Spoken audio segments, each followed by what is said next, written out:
So, you're a medieval king. Congratulations. Maybe. Let's see how long you last. Before we dive in, make sure to hit that like button and subscribe if you're enjoying these slow, sleepy steps through the weirdness of history. And tell me, where are you listening from tonight? And what time is it there? I read every comment. You might be on a train, in bed, or under a blanket somewhere trying not to think about Monday. Either way, I'm glad you're here. Now then, dim your lights. Pull your covers a little closer. Let the sound settle into the room, and let's begin. You wake up to bells. Not gentle chimes or soft birdsong. No. This is the 1300s. It's the clanging of iron bells from the chapel tower below your window, ringing not out of reverence, but out of pure spite. It's 6 in the morning, maybe. No clocks yet, just the noise. You're in bed. Well, sort of. Technically, it's a bed. 4 thick posts carved from oak, draped in fabric so heavy it could survive a siege. The mattress is stuffed with straw, feathers, and probably at least one rat who pays rent in fleas. The blanket on top smells faintly of wet wool and unspoken royal secrets. You blink. You're alone. That's rare. Normally your wife, your consort, your favorite mistress, or one of your 8 royal hunting dogs would be somewhere in this bed, taking up most of the space. But this morning, just you and a draft. A very pointed, deliberate draft sneaking in under the door, like it has a political agenda. You swing your legs over the side of the bed. Regret immediately follows. Your knees pop like firewood. Your ankles feel like they've been politely disassembled and reassembled incorrectly by a team of drunk masons. You're 38, which is, let's be honest, elderly in this time period. You're a walking miracle. You should get a feast just for waking up. Maybe you will. You're the king after all. You ring a bell to summon your attendants. It's a small bronze thing that makes the same noise whether you're asking for a hot bath or declaring war. You shake it twice and wait. The sound echoes down a hallway somewhere. You hear one servant trip, a second one sigh. Footsteps shuffle toward you like they're negotiating with fate. A boy named Anselm enters. He's 12, underpaid and already developing back pain from carrying royal night chamber pots. He bows so deeply he nearly headbutts the floor. "Good morning, Your Majesty," he mumbles. You grunt. He takes this as permission to approach. He carries your robe, which smells like lavender, wet stone, and wealth. He helps you into it, hands trembling. You're not terrifying, but the crown is. Speaking of which, it waits on your dressing table. Gold. Heavy. Slightly crooked from being dropped that one time during a feast. You remember, you'd had 6 cups of wine and tried to toast yourself. The crown didn't forgive you. You glance at it now and feel the same old weight in your chest. Not from the gold. From what it means. The crown doesn't care that your knees hurt, that your brother-in-law wants your throne, that your people haven't seen a tax reduction in 3 reigns.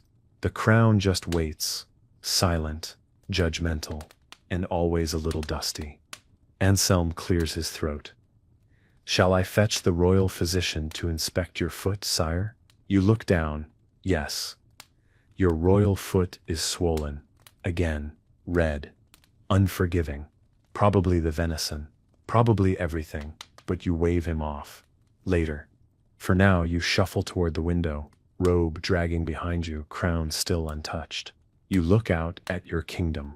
At the mist curling over the hills, the rooftops glistening with frost, the town waking up beneath your rule. You sip from a goblet left out from last night. It's lukewarm wine and regret. And somehow, despite the gout, the loneliness, the cold, and the endless weight of decision, you still feel like a king. It's not even breakfast, and you already feel like you've lived an entire reign. Anselm is still hovering, nervously brushing lint off your robe that may or may not be alive. You don't stop him. He needs to feel useful, and you need someone to absorb your quiet royal dread. You finally give in, and sit down in the dressing chair, the one with the lion carved into the back, and the seat that creaks ominously every time you shift. You suspect it's a metaphor. 2 more attendants arrive, this time with hot water and oils. They bow. One murmurs, "For the face, your majesty." You lift an eyebrow. "What's wrong with my face?" They freeze, eyes wide. "Nothing, sire, just morning dew." You nod slowly. Morning dew is now court language for bags under your eyes and a beard that's been trying to unionize. You endure the ritual. A damp cloth, oil that smells like crushed rosemary and regret, and a blade so dull it might as well be ceremonial. They shave you like you're a relic, delicate with reverence and zero urgency. You have to sit perfectly still while trying not to sneeze, sigh, or twitch. You're the king. But in this moment, you're at the mercy of 3 men with nothing to lose and 1 sharp object. After, the final layer, the crown. You don't put it on yet. You just hold it. It steps heavier today. Then the door opens, and in comes your Lord Chancellor, voice already mid-sentence, scrolls in hand, powdered wig askew, like it survived a minor storm. He doesn't wait for an invitation. He never does. His name is Everard, and he's the most efficient man you've ever met, and the most exhausting. We have 6 petitions from the guilds, 3 border complaints, a goat theft in Alderwick that somehow escalated to accusations of sorcery, and the bishop is waiting to see if you'll approve a new chapel roof made entirely of lead. You haven't even had breakfast. You wave vaguely. "Bring me the goat one first." He blinks. Truly, you nod. You know exactly what you're doing. You want to delay the big stuff. You want to read about the goat. Maybe laugh. Maybe remember what it feels like to be a human with curiosity instead of a king with ulcers. You're led into the royal breakfast chamber. It's technically called the sunroom, though it receives exactly 2 hours of filtered light through a slit in the stone wall. The long table is already set. Pewter plates, bread that could chip teeth, a roast pheasant that has been roasted again for good measure, and your food taster Benedict, already chewing, nodding gravely. "No poison," he says with his mouth full. You don't even flinch. You just take your seat at the end of the table, miles away from anyone else, and pick up your knife. Breakfast as a king is not peaceful. There are heralds reading the names of people waiting for an audience. There's a scribe, scribbling every bite you take for the official royal diet log. Why? You're not sure. There's someone announcing today's weather as though it's news from a battlefield. Fog approaching from the east, possible rain near the barley fields. Wilfred the steward brings a tray of jams, bows, and asks if you'd prefer gooseberry, blackberry, or the royal favorite, onion and plum. You say nothing for a moment. Just stare at him. He wilts. You choose gooseberry. You always do. But he has to ask every single morning. By the end of breakfast, your shoulders are tight, your foot is throbbing, and your mind has already fought 6 imaginary battles and 1 none. But you rise, because the crown is waiting, and kings don't get to rest. They just get better at pretending they did. You step into the great hall like you're about to go to war. Because, in a way, you are, not with swords, not with horses and banners, but with words, with requests, with complaints delivered by people in robes who haven't done a day of physical labor in their lives, but still talk like they've carried the kingdom on their backs. You sit at the high-backed throne at the head of the hall and try not to groan too loudly. The throne itself is terrible, not metaphorically. It is quite literally a wooden torture device with cushions so thin they might be painted on. The armrests dig into your ribs. The back is carved with lions that seem to judge your posture. You shift once, regret it instantly. The room fills with voices, murmurs, footsteps, the sound of men in boots trying to sound more important than they are. The courtiers begin to line up. A man from the fishing guild bows and presents a scroll. He talks about boat taxes. Then something about eel rights. You're not sure. You nod politely while your mind drifts to the pheasant you didn't finish at breakfast. Willett, your royal falconer, appears next. He's still got feathers in his beard, and a look on his face like he just remembered something very important, but refuses to say it.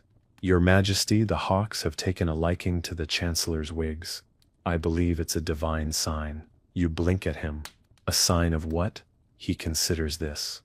The collapse of judicial vanity? You sigh. Tell them to aim lower next time. Next comes a dispute between two barons about a hill. One says it's his because he peed on it when he was 12. The other says it's his because his father died near it. You resist the urge to call for a coin toss, and instead ask for maps. They don't have maps. They have feelings. The debate goes nowhere. You send them to discuss it with your scribe in the hall closet until someone cries. Everard, your chancellor, returns like a wasp in human form. Sire, we still must address the matter of Prince Baldwin's request for additional lands. You inhale through your nose. Baldwin, your cousin, known for hunting inside monasteries and calling every woman he meets wench, even if she's holding a sword. Tell him I'll give him land when he stops setting fire to other people's. The bishop enters next, robes so long they've collected half the castle's dust. He bows with one hand and adjusts his beard with the other. Sire, the chapel roof leaks onto the altar. We propose melting down 3 silver candlesticks to fund repairs. You raise an eyebrow. Which candlesticks? He hesitates. The ones gifted by your late mother. You smile without humor. Then I propose you find a new roof and keep your hands off my mother's candlesticks. You don't get up. You don't shout. You don't storm out. But the room falls quiet anyway. That's the power of the crown. You can wound with a whisper. At midday, you finally rise stiff, sore, drained. You're ushered to a side room for a moment of reprieve. A steward offers wine. You accept without speaking. You sit in a smaller chair, less ornate, more merciful, and drink in slow gulps. The fire crackles nearby. You stare into it. This is your kingdom. This hall, these voices, this noise.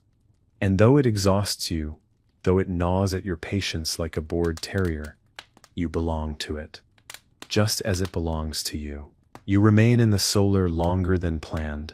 The fire has softened your joints a little, and the wine, imported, sharp, expensive enough to offend the peasants, is taking the edge off your temper. You swirl it in the goblet like it's going to give you answers. It doesn't.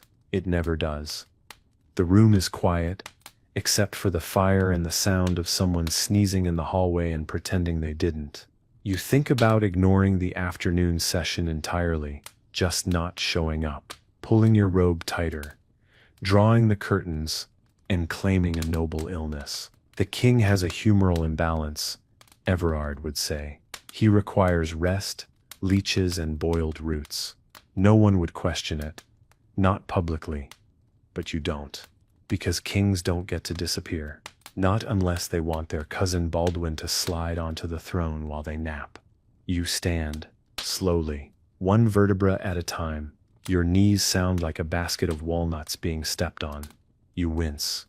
You're starting to suspect the royal physician is avoiding you out of professional shame. You may be the only king in history with a limp caused by ceremonial dancing. You pull your robe tighter and step back into the corridor. The castle is buzzing now. Servants bustle past like bees with bad posture. A messenger from the north has arrived and looks like he's been dragged here by a mule and the will of spite. He smells like wet leather and anxiety. He bows so low his cap nearly catches fire from the torch beside him. A report from the border, sire. You take it, unroll it.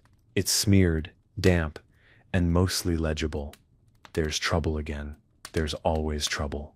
Bandits, this time, or rebels, or just hungry farmers who got tired of watching tax collectors ride past on horses fat from the king's grain. You stare at the paper.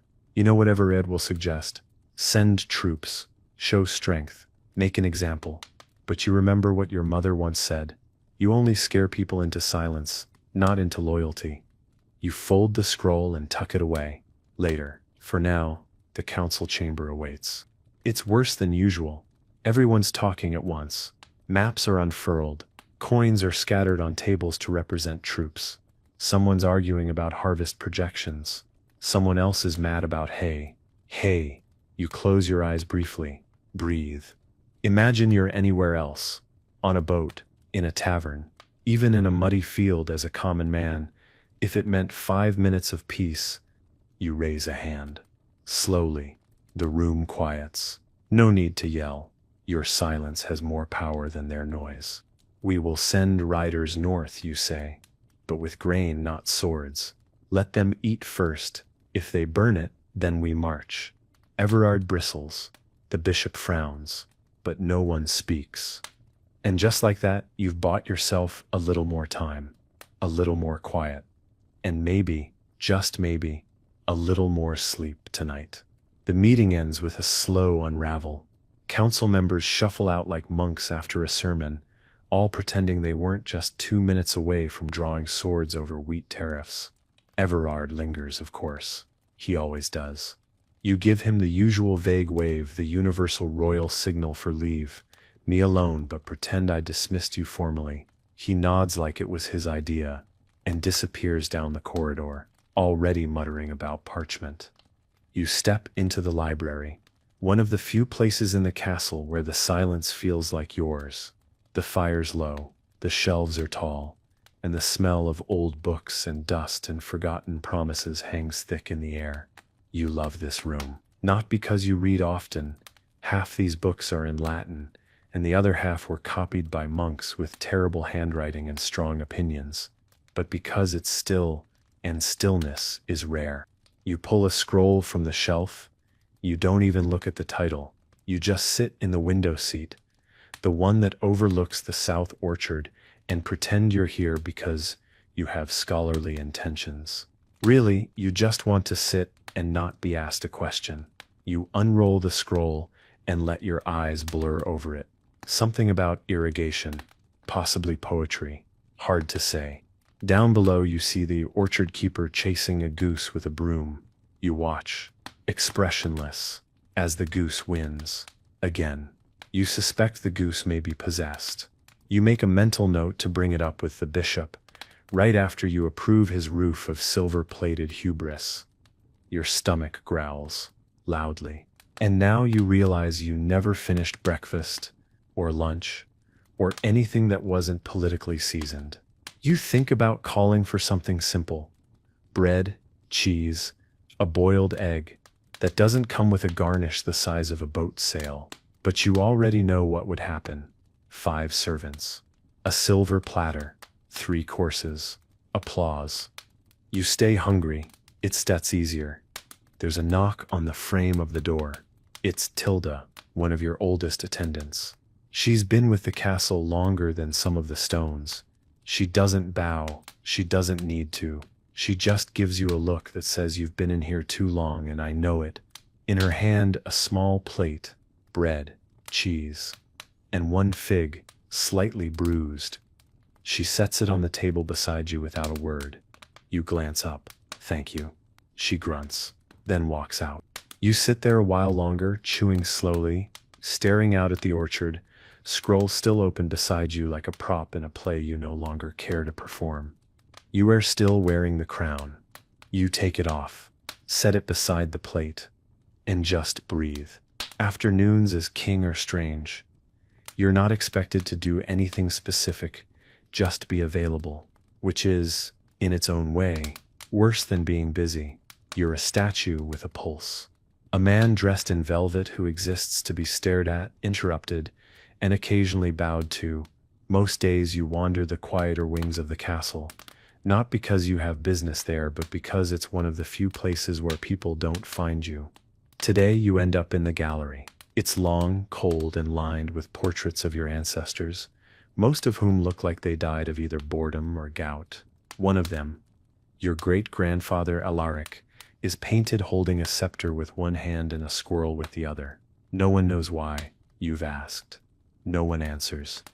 You pause before your own unfinished portrait. It's been stuck in progress for 6 months. The painter is afraid to finish the eyes. They change too much, he said once. You're not sure if it was an excuse or a compliment. Maybe both. Right now, it just means your painted face has a very detailed nose and a disturbingly blank stare. You keep walking. The guards nod as you pass. One sneezes and tries to bow at the same time, nearly hitting the stone wall. You nod, pretending not to notice. It's strange how exhausting it can be to be noticed everywhere and still not really seen. You step out into the small courtyard. The sun's low, and it spills gold across the cobbles like someone spilled treasure and didn't bother picking it up. You sit on a bench, one that creaks, because of course it does. Everything in this castle creaks, including your knees. A child runs by, someone's son. He doesn't bow, doesn't stop, just laughs and chases a stick like it's a dragon. You watch him, remembering a time when you did the same, before crowns, before councils, before waking up every day with a list of people who need you to decide what kind of bread they're allowed to sell in their village. You close your eyes for a moment, just to listen. There sits a bird, in the ivy above the wall. A soft breeze moving through the trees. Distant clang of training swords down in the yard. And for a fleeting moment, no decisions to make. No titles, no duty. Just you. Sitting, breathing, being. The moment doesn't last. Footsteps approach. A page, panting. Your Majesty the steward says the Duchess of Varn has arrived early. She sips waiting in the antechamber with 2 swans and a poet. You open one eye. Did you say swans? The page nods. Yes, sire. One sips wearing a ribbon. You sigh. Stand. Brush off the crumbs from your lap. Pick up the weight of your title again like it's a second cloak. Fine, you mutter. Let bets go meet the birds. You walk through the stone halls toward the antechamber. Your robe whispering along the floor behind you like a very judgmental shadow. The steward greets you at the door with a bow so deep you fear he might never return upright.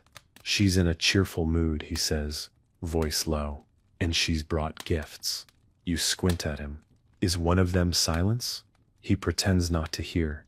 Inside, the Duchess of Varn is already holding court, despite being very much in your court. She's draped in furs thick enough to smother a small horse, and she's surrounded by an entourage of nervous servants, and one poet who looks like he's lost a bet. The swans, yes, 2 of them, are tethered by delicate cords of silk, and seem remarkably unfazed by being indoors. One is pecking the other. The other is plotting revenge. Your Majesty. The Duchess booms, her voice coated in the honeyed arrogance of someone who owns more land than she's ever seen.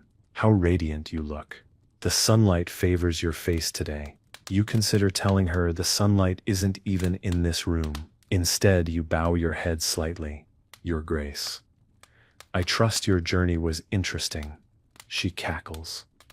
One of the swans refused the river ferry, had to ride in the carriage, like a countess. The poet, standing at her elbow, coughs into his sleeve and mutters something about avian nobility. You glance at him. He wears a velvet cap and the vacant look of a man who has survived 3 readings of his own work in the same afternoon. Do you bring word from Varn, you ask, already regretting it. She waves her hand like the subject is beneath her. Trade is steady, grain is fat. My nephew is considering monkhood, and I've discovered a new spice. Red as blood, smells like burnt garlic. Very fashionable. She says this as though she invented it. She probably believes she did. She gestures to the poet.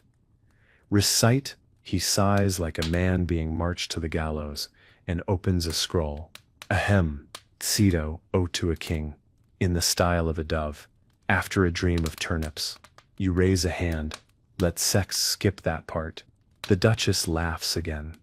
He's shy, she says, patting your arm like you're a wayward child, instead of the man who could, with a single nod, have her banquet hall filled with goats. Now, Your Majesty, I simply must talk with you about expanding the Eastern Road. You see, my swans need a smoother ride. You stare at her for a beat. Is this a metaphor, or are we still talking about actual swans? Both, she says brightly. An hour passes. You listen to her make demands, offer gossip, flirt badly, and misquote scripture. You sip wine that you don't remember asking for. You nod at all the right moments and resist the urge to fake a fainting spell just to escape the room. Eventually, she stands. You've been such a gracious host, she says, clearly preparing to talk for another 20 minutes. But you rise, take her hand and bow. Always a pleasure, Duchess. May your return journey be uneventful, for you and your birds. She beams, clearly taking it as a compliment. As she leaves, the poet mouths, "Thank you," at you. You consider adopting him out of pity. And just like that, the room is quiet again. Well, except for the swan that left a message on your rug. You stare at it. Then look up. This is still better than the council meeting. You don't go straight back to the council chamber after the Duchess departs. You need a moment. A long one, maybe a month. You walk slowly down the corridor, past the tapestries that depict your ancestors winning battles you're not sure ever happened. One of them shows a man, possibly your great-uncle, strangling a wolf with one hand and kissing a nun with the other. You stare at it for a while, trying to decide if you're impressed or just deeply concerned. The castle is quieter now. Late afternoon has a way of softening everything. Voices, footsteps, even ambition. The servants are more tired, the guards more relaxed. The stone corridors echo less. Everyone's just waiting for supper. You slip through a side door and take the back way up to the North Tower. It's rarely visited. Too many stairs, not enough gold. Which is exactly why you like it. Up here the wind hums against the arrow slits, and the dust doesn't care what title you wear. There's an old chair by the window, and for a moment you let yourself sit without poise. You lean back. Let your arms fall. Let your stomach expand like it hasn't had to impress anyone since breakfast. From this height, the kingdom looks unreal, like a painting. The town is laid out in soft lines and crooked chimneys. The fields beyond wave like a worn green blanket. And far in the distance, a thin ribbon of river glints in the fading light. It's beautiful, and it makes you feel something dangerously close to small, which is oddly nice. There's a knock at the door, a soft one. You consider ignoring it, but you know the rhythm. It's Tilda. No one else knocks, like they're testing the wall for secrets. She enters without waiting. Of course, she sets down a wooden cup on the windowsill. Warm cider, stolen from the steward's private stash. You raise an eyebrow. You steal for me now? She shrugs. I steal back for you. It was yours to begin with. He just didn't know it. You nod. Take the cup. Sip. It's sweet, sharp, and laced with cinnamon. Your eyes close for a second longer than expected. She watches you, arms crossed. You haven't eaten properly in 2 days, your legs swollen again, and you smell like formal diplomacy. You glance at her. That bad? You smell like ribboned poultry and lies. You chuckle, but it catches in your throat. It's not that funny. Not really. She softens. Just a little. You don't have to be steel every hour of the day, you know. You look out the window. If I step not steel, I bend. Maybe, she says, but you've been brittle lately. You don't answer. You just keep sipping the cider and watching the sun pull its last gold streak across the world you're responsible for. Before she leaves, she adds, "There sips soup at the fire tonight. I tull bring some. And if you try to give it to the dog again, I tull make sure your robes shrink." She steps halfway down the stairs before you manage a quiet thank you, not as a king, just as someone who needed a minute. You stay in the North Tower longer than planned. The cider warms you from the inside out, and the silence feels earned, not forced. Outside, the last threads of daylight slip behind the hills, taking with them whatever pressure was still clinging to your shoulders. Down below, the torches are being lit one by one. It looks like the kingdom is exhaling. You should go back. But instead, you stay seated in the old chair, rubbing your thumb along the rim of the cider cup. It's smooth and worn, like it's been passed through more hands than the throne itself. You wonder how many kings have sat here before you. Probably none. Most preferred the solar or the war room. You've always liked the places people forget about. You close your eyes for a moment and let your mind wander, not to war or taxes or cousins who think they'd make a better monarch, but to the first time you walked into the throne room, not as a king, as a boy. You were 13, maybe 14, wearing boots that didn't fit and a belt that kept sliding. The hall felt impossibly large back then. The crown seemed like a joke, something that belonged to a storybook or a coin. You remember thinking, there's no way I'll survive this. You were right, in a way. That version of you didn't survive. He grew into someone else. You open your eyes and glance down at your hands. The rings feel heavier now. The calluses from your training days are still faintly there, ghosts beneath soft skin. Your fingers used to hold a bow. Now they hold a scepter and shake from too much writing. From behind the stone wall, you hear faint music. A lute, maybe? Someone practicing. Not well. Probably Aldred, the stable boy with dreams of becoming a bard. The tune stumbles, repeats, stumbles again. You smile not because it's good, but because it's honest. There's no performance in it, just trying. There's something comforting about that. You finally rise, joints protesting as always. You're not old, but your bones have questions.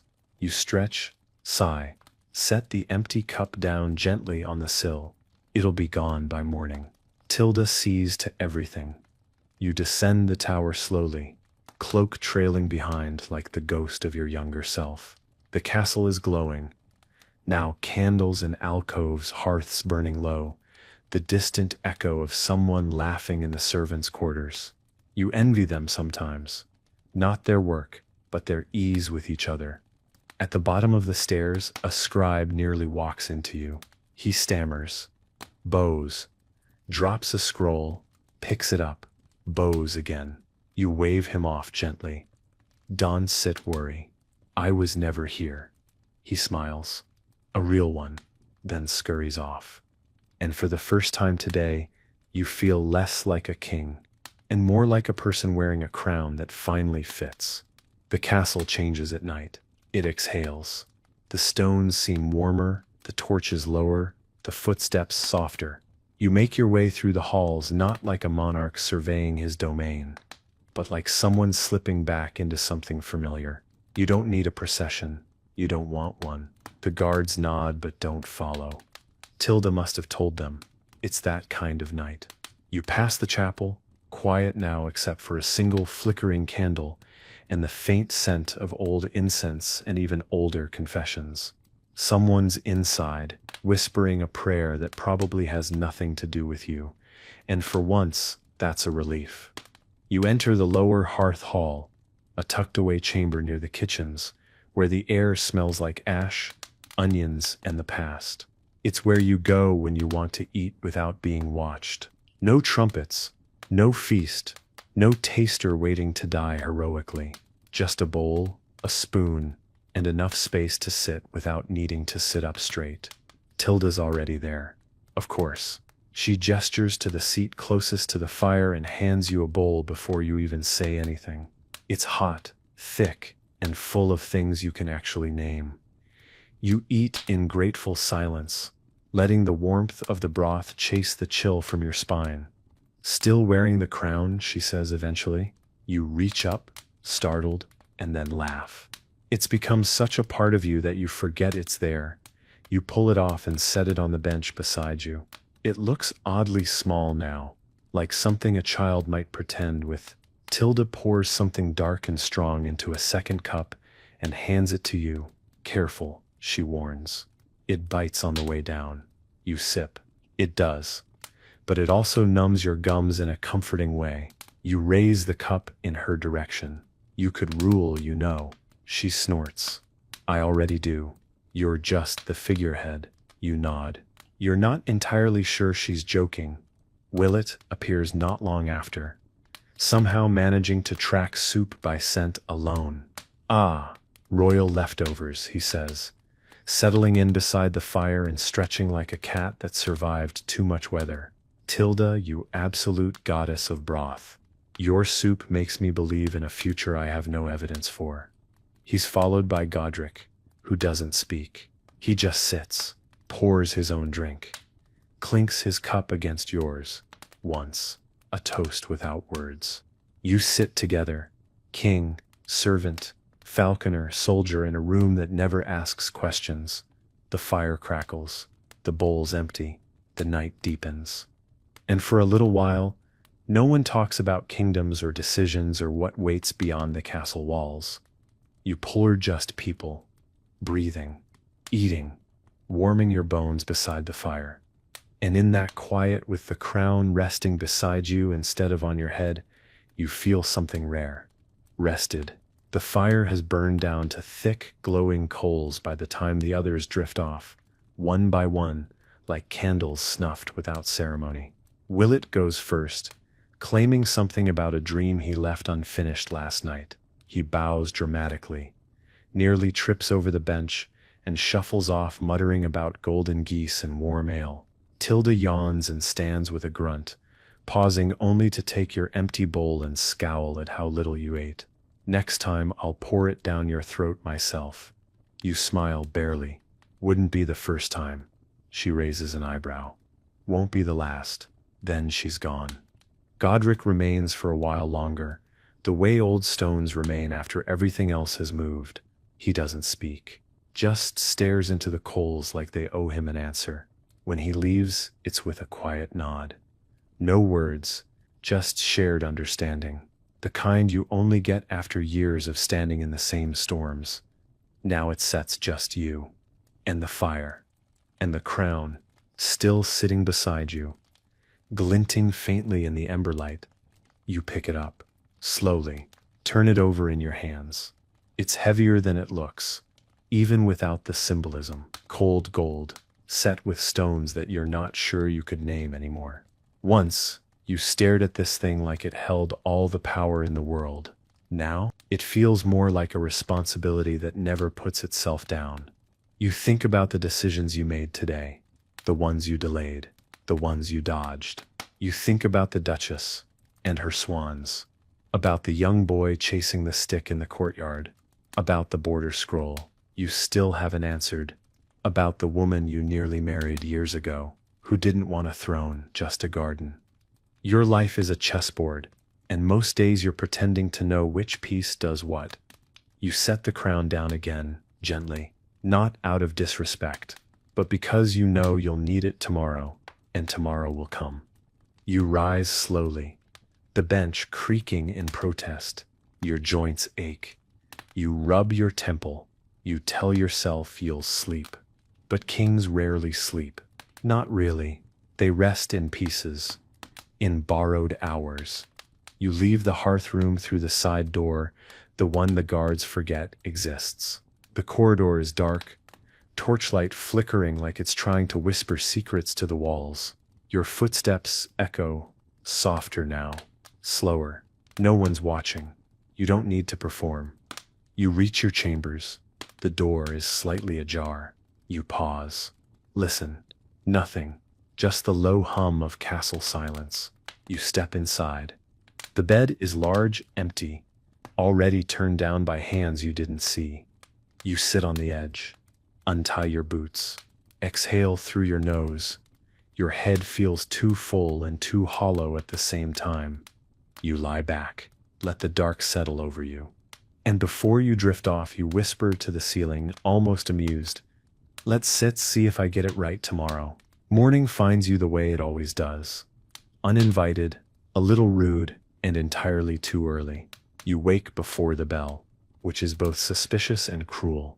There's a window high in the corner of your chamber, just enough to let in a sliver of gray light and a draft that seems personally offended by your existence. Your eyes open slowly. You stare at the ceiling beams, waiting to remember who you are today. For one glorious second, you almost forget you're king. Then your foot cramps, your back protests, and your bladder reminds you that royalty has nothing on biology. You sit up with the grace of a sack of barley. The mattress groans. It's been restuffed twice this year, and still manages to feel like sleeping on guilt and horsehair. You swing your legs over the side, and immediately step on something cold. A scroll, of course. Why wouldn't your nightstand be leaking royal paperwork? You rub your eyes. Something in the corner of your mind is already whispering about unfinished council matters, unresolved land disputes, and that envoy from the Eastern Isles who smells like pickled fish and wants an audience again. You inhale, exhale, swing your shoulders once, twice. The joints pop like kindling. There's a knock at the door. Not loud, not soft, just insistent.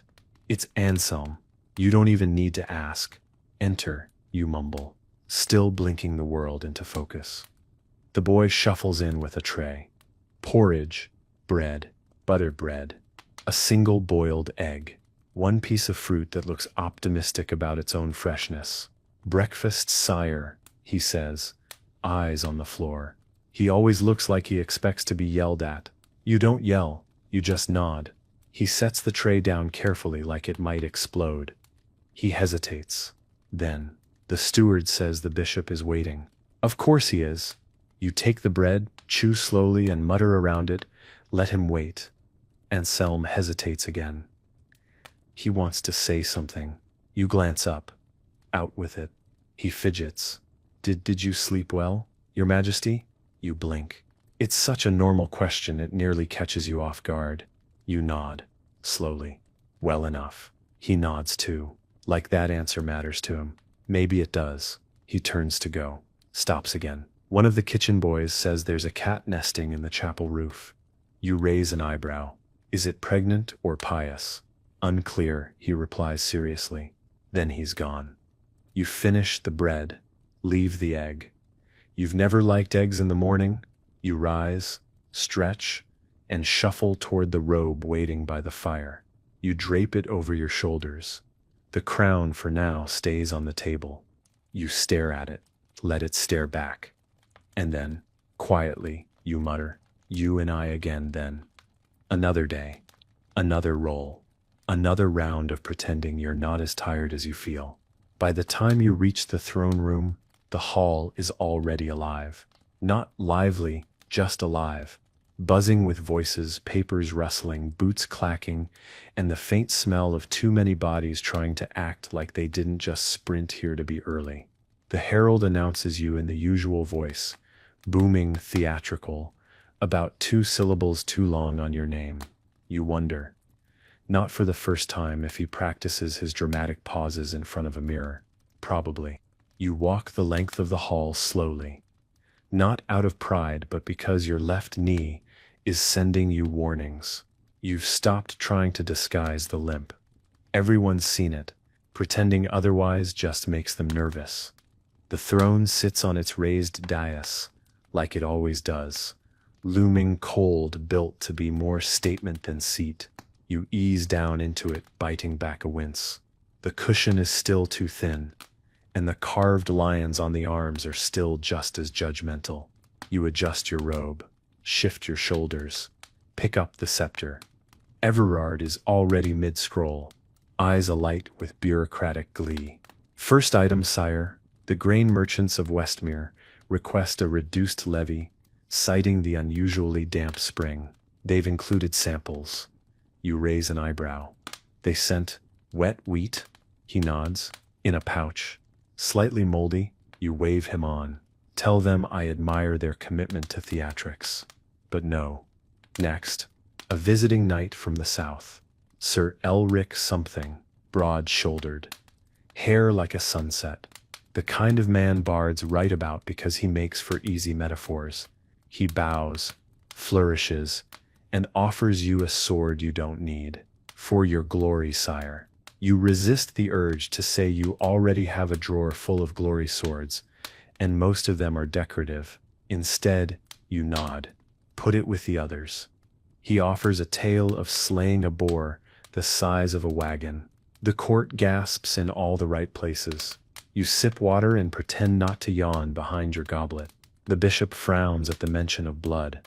You suspect he thinks meat should be blessed before it's hunted, which raises interesting logistical concerns. Next, an old woman from the far western hamlets.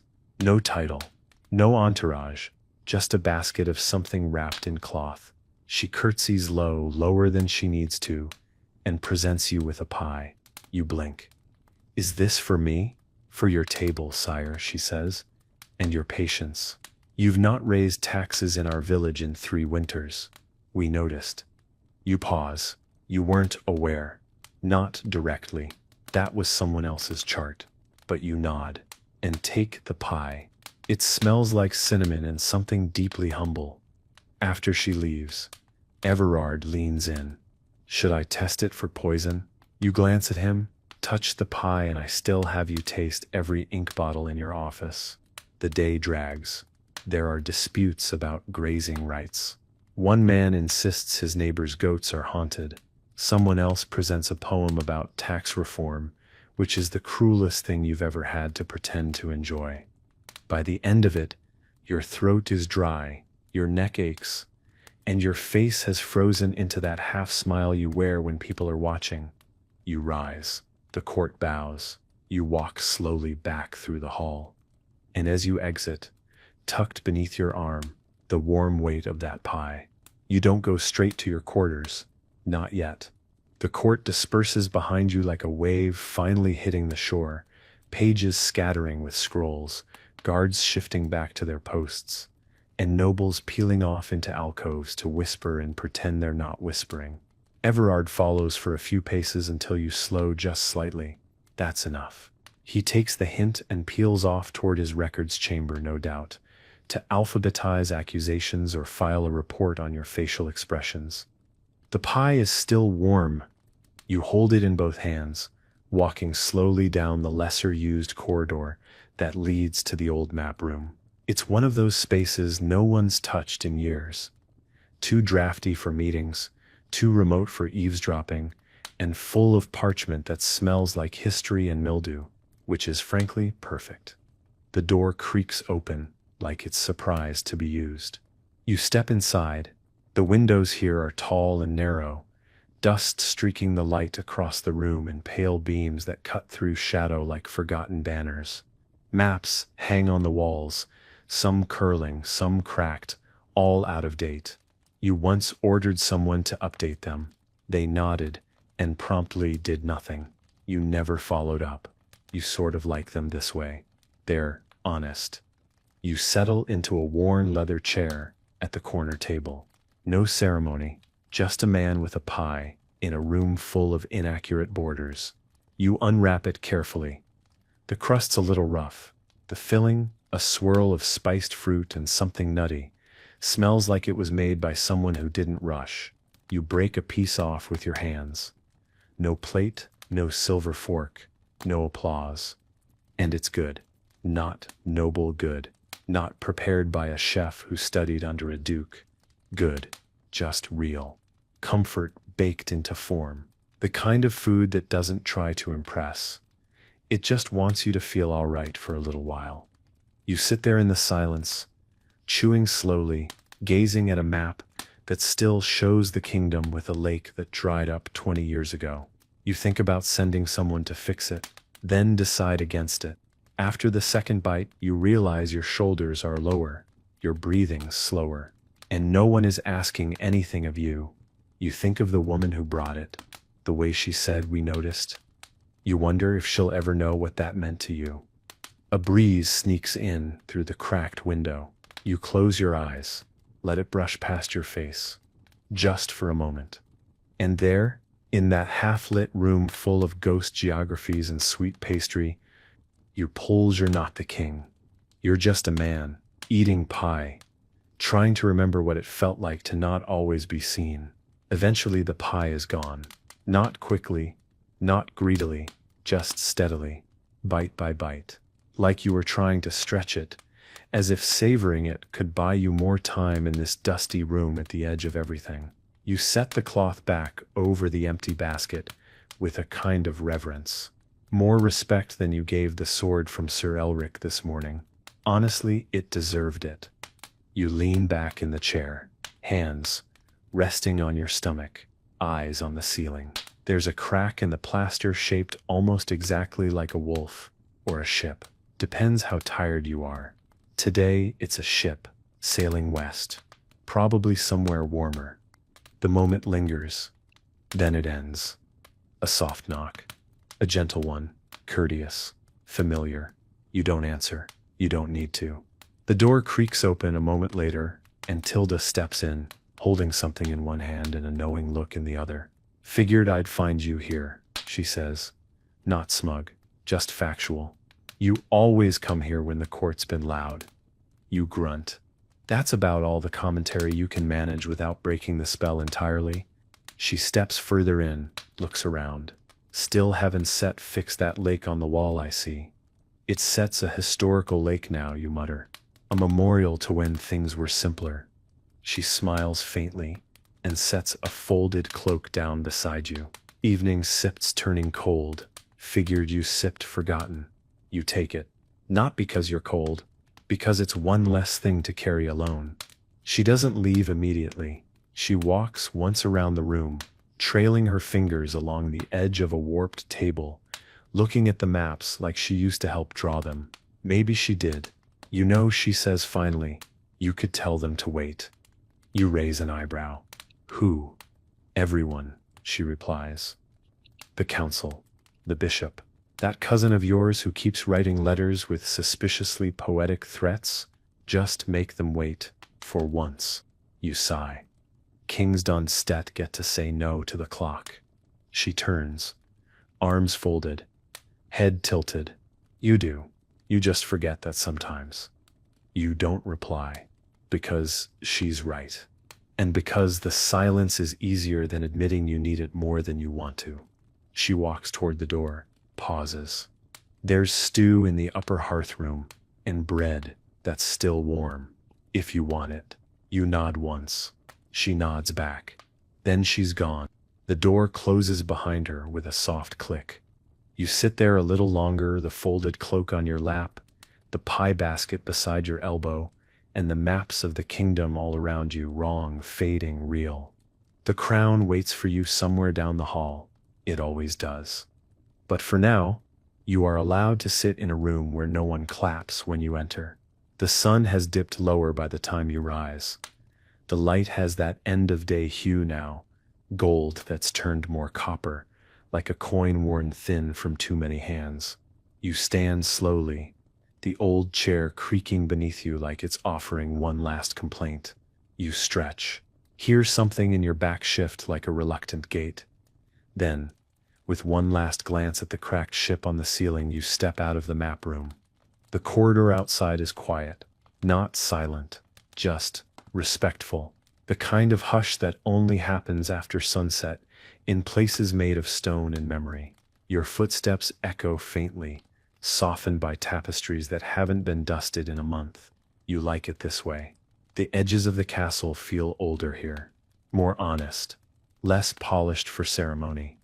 You pass a stained glass window lit from behind by the last of the sky's fire. It casts colors across the wall in a silent parade of saints and symbolism. One figure, some long-forgotten martyr, catches the light just right and throws a red glow onto the floor like a warning. Or maybe just a joke. You're too tired to tell the difference anymore.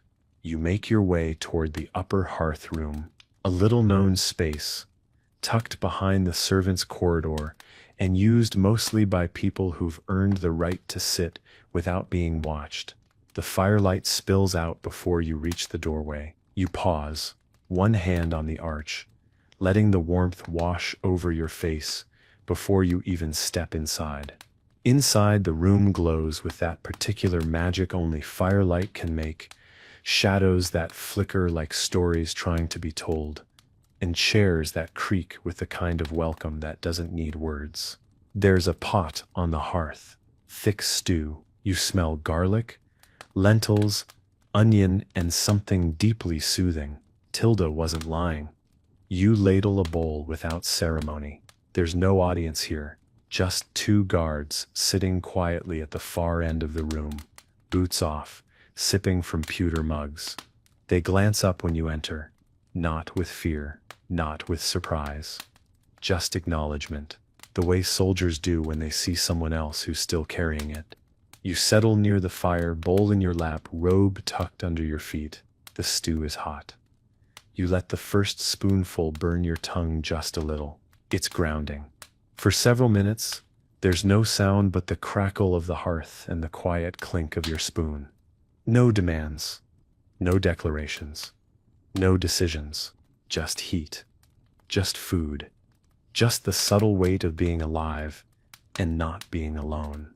And when the stew is gone, and your hands are warm again, and your breath feels like it belongs in your own chest, you lean back, stare into the flames, and finally let your shoulders fall. You don't leave the hearth room right away.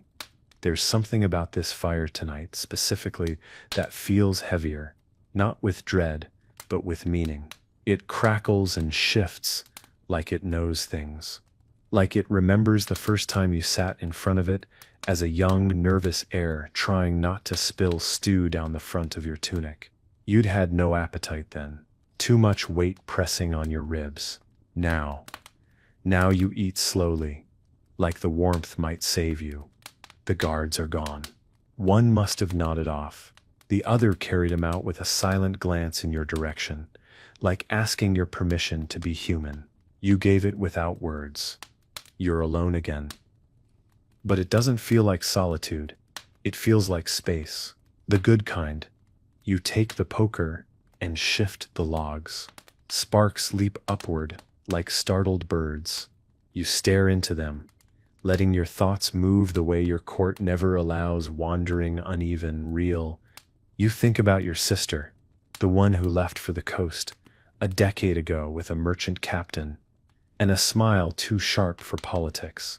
You never blamed her. You were jealous. If anything, you used to write. She stopped replying. Sometimes you still dream she's living in a village that doesn't know your name, sitting beside a different fire, laughing without consequence. You think about your first sword, not the ceremonial one, the real one, iron dull at the tip, chipped from years of being dropped. It's probably in a storeroom now, buried under silver platters and old war banners. You remember holding it like it meant everything. Now you hold paper and people. You think about the girl in the garden, the one who taught you how to climb the West Tower without being seen. You fell once. She laughed so hard she nearly dropped the apple she was supposed to be stealing. She married someone else. You crowned someone else. It all seems fair, in its own way, but unfair too. The sort of thing that makes you sit longer by the fire, wondering what parts of yourself you bartered away for the sake of being needed. You rest your chin in your hand. The fire is quieter now, just embers, whispering instead of roaring. You like that better. You glance at the bowl, still sitting in your lap, empty. And for a brief, strange moment, you feel grateful. Not for the power, not for the crown, but for this, a warm bowl, a quiet fire, and the freedom, even briefly, to think like a person again. The fire has fallen low, just glowing coals now, deep orange, pulsing, like the breath of something ancient. You don't move yet. It's the kind of warmth that wraps itself around your bones, not just your skin, the kind that makes even sorrow feel softer at the edges. You lean forward, elbows on knees, fingers laced loosely. The empty bowl sits on the bench beside you. There's a smudge on your thumb, maybe ash, maybe ink. You stare at it like it might offer you an answer. It doesn't. Behind you, somewhere down the corridor, a bell rings faintly, not urgent, just timekeeping. The 9th hour after sundown, which means someone, somewhere, is lighting the chapel's final candle. A monk is praying for peace. You'll never feel. A scribe is cataloging decisions you haven't made yet. And someone in the servants' wing is probably sewing a tear in a curtain you didn't know had torn. It's strange, the machinery of it all. How the kingdom moves beneath you like gears you never stop hearing. Even now, even here, your eyes wander to the crown. It's not with you, not physically. You left it in your chambers, resting on a velvet cushion like some glorified bedtime story.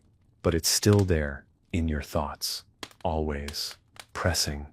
You wonder what people would say if they saw you like this, robe loosened, hair unkempt, shoulders hunched like a man half his age and twice his weight. Not kingly, not polished, just tired, the kind of tired that doesn't fix itself with sleep.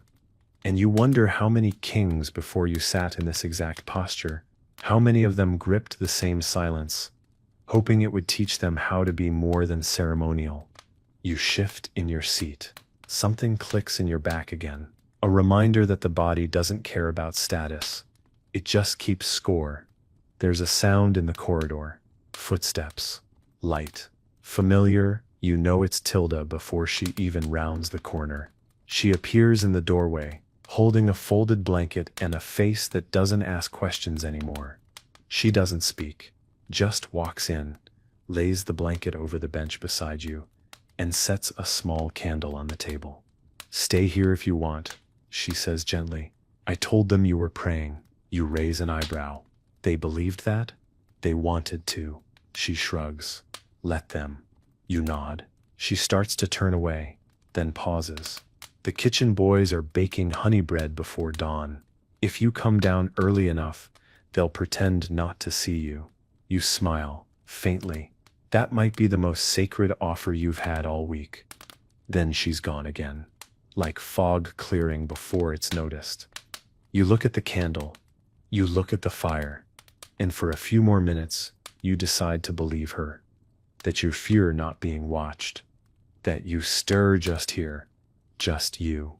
Just now. The candle burns low. You haven't touched it. You don't need to. The glow is enough. Steady, warm, and just bright enough to make the shadows feel like company instead of threat.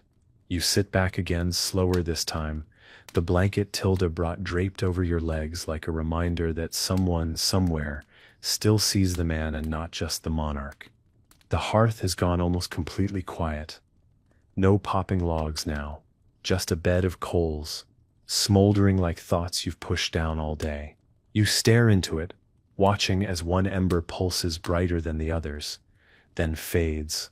A moment of fire, gone without ceremony. You wonder how many decisions you made today that no one will remember. How many times you nodded, signed, agreed, just to keep things moving, just to keep the machinery turning. It's strange, isn't it? How many choices feel enormous in the moment, only to be swallowed whole by the next sunrise. You lift your hand slowly, flex your fingers. You used to carry swords with these. Now they carry ink, paper, people. You take a long, steady breath, the kind you used to take before duels, or speeches, or seeing your father. It settles deep in your lungs like warm smoke. You wonder what he think of you now. Your father, that is, the last king. His portrait still hangs in the war chamber, forever scowling like someone just spilled soup on his treaty. He was louder than you, sharper. Believed in strong walls and stronger punishments. People feared him, and they obeyed. But no one brought him pies.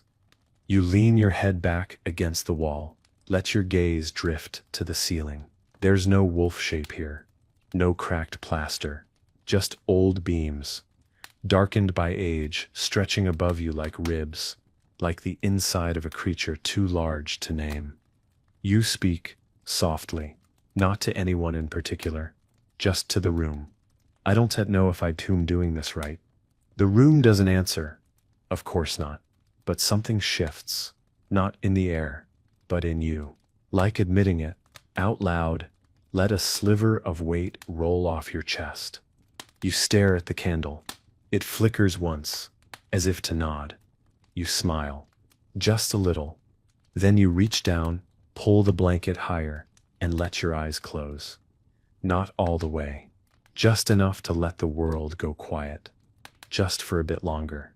Because the moment you stand, the kingdom will ask for you again.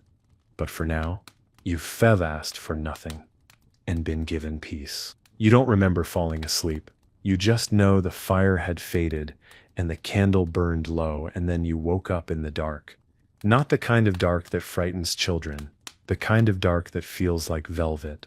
Soft, complete, honest. The blanket is still around your legs. Your neck aches, your back's angry, and your right hand is asleep from resting too long beneath your weight. But none of that matters, because for once, you slept. Not half alert, not with one eye open for whispers and footsteps and changes in the wind. You slept like a man, not a king. You sit up slowly. The air is cooler now. The embers in the hearth are dull, but still breathing. You stand, groaning softly, and stretch until something in your back decides to surrender. There's no one to see you wince. No one to laugh or worry or offer you a tincture that tastes like boiled dirt and regrets. You glance at the table. The candle's gone out. Wax pooled around its base like a collapsed crown. Fitting. You pick up the blanket and fold it roughly, not well, just enough to feel like you respected the gesture. You leave it on the bench where you found it. It'll be gone in the morning. Tilda will see to it. She always does. The hall outside the hearth room is nearly silent. One guard posted at the end, half asleep, half ashamed. You walk past him without comment. He straightens, nods, doesn't meet your eye. You don't expect him to. You look tired. You are tired. And there's a strange power in letting people see it now and then. You return to your chambers without fanfare. No procession, no announcement, just your steps and the faint rustle of your robe. The door creaks open at your touch. Inside, the room is exactly how you left it. Crown still resting on the side table. Goblet untouched. Robes laid out for tomorrow by hands that know your habits better than you do. You walk past all of it. You don't light a candle.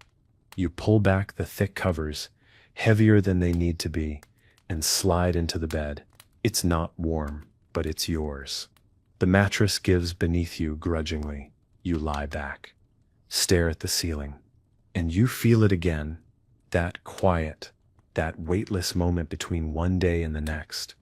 The kingdom is still there, the throne, the maps, the questions, all of it waits. But tonight, they can wait a little longer. Because tonight you slept near the fire and remembered who you were before the crown started whispering. And you didn't disappear. You endured. You wake to the sound of voices outside your door. Muffled, low, urgent but polite, like someone's trying to convince the morning not to be a disaster just yet. You blink slowly, letting the haze of sleep fall away in layers. The stone ceiling above you is pale with early light. The crown on the side table hasn't moved. It never does, which is somehow worse. You sit up, slowly, carefully. Your body makes the same noise as your old war boots, worn, creaky, reliable. The air in the chamber is still. Not cold, not warm, just indifferent. There's a knock. Not the quiet kind from someone who wants to be ignored. The kind that means something's already waiting. Enter, you say. Your voice rough as bark. The door opens, and Everard steps in, hair already combed, robe immaculate, scrolls tucked under one arm like he's afraid the information might flee if he lets go. Apologies for the hour, sire. There's steps. Been movement on the northern border. Of course there has. You swing your legs out of bed. The floor is cold. It always is. You glance at the basin of water nearby. Decide against washing your face with something that feels like it was stored in a glacier. You reach for your robe instead. Thick, lined, and already warmed. Someone's been in. Early. Maybe Tilda. You make a note to thank her. Quietly. Maybe with less sarcasm this time. Everard follows you across the chamber, already unfurling parchment. It's Stott's not an invasion, he says. Yet. Scouts spotted unfamiliar banners. A few riders. We don't have numbers. You take the scroll without looking. Let it hang from your fingers while you sit near the hearth. No fire yet, just ash. You poke it once with the iron rod. Nothing stirs, just like you. Everard pauses. Should we recall the captain from the southern road? Pull troops? You finally look up. No, not yet. We watch. Let them wonder if we stir sleeping. He hesitates, then bows and retreats. As always, backward and stiff, like someone who's been taught that the back of the king's head is sacred ground. You sit there for a while, robe drawn tight, scroll unread in your hand. It does not fear. It does not dread. It sits tired calculus. Because you know what happens next. You've seen it play out 100 different ways. A single wrong decision sparks 10,000 funerals. A single delay saves a village, or loses a castle. The crown never tells you which until after. You finally rise. Toss the scroll on the table. Let it wait. You pick up the crown, not because you're ready, but because pretending to be is part of the job. You place it on your head, the weight as familiar as breath now, and when you look into the polished silver tray, used as a makeshift mirror, you see it again, not just a king. A man shaped by obligation, held up by duty, still standing. You leave your chambers with the crown settled on your brow and the robe draped heavy over your shoulders, like it's trying to remind you who you are. The castle's corridors are cooler in the mornings, still waking up, like everything else. Fires haven't been built in every grate yet. The stone breathes cold. Your breath puffs in front of you as you walk, ghost-like. Servants nod and scatter. Guards straighten. Pages press themselves to the walls like nervous ivy. It's not fear. Not exactly. It's that quiet reverence people carry when they've convinced themselves you know what you're doing. You pass by a boy carrying a tray of apples. He drops one when he bows too fast. It rolls toward your foot and stops. You bend slowly and pick it up. You hold it out. He takes it back with shaking fingers. You nod once. That's all it takes. He'll talk about this for a month, like it was a miracle. You keep walking. Down past the tapestry of the Battle of Dunfield, where your great-grandfather is painted beheading 2 men at once, even though the records show he mostly negotiated and got dysentery. The colors are faded, but the story stays bright. That's the way of these halls. History here is only accurate if it flatters. You reach the council chamber and pause. You always pause. Not for drama, not even for nerves, just to remember. You put your hand against the doorframe, feel the old grooves in the wood. Imagine, just for a heartbeat, that you could walk past it, down the stairs, out the gate, into a day that isn't shaped by decisions and signatures and faces pretending they like you for reasons that start with politics and end in inheritance. But you don't walk past. You never do. You enter.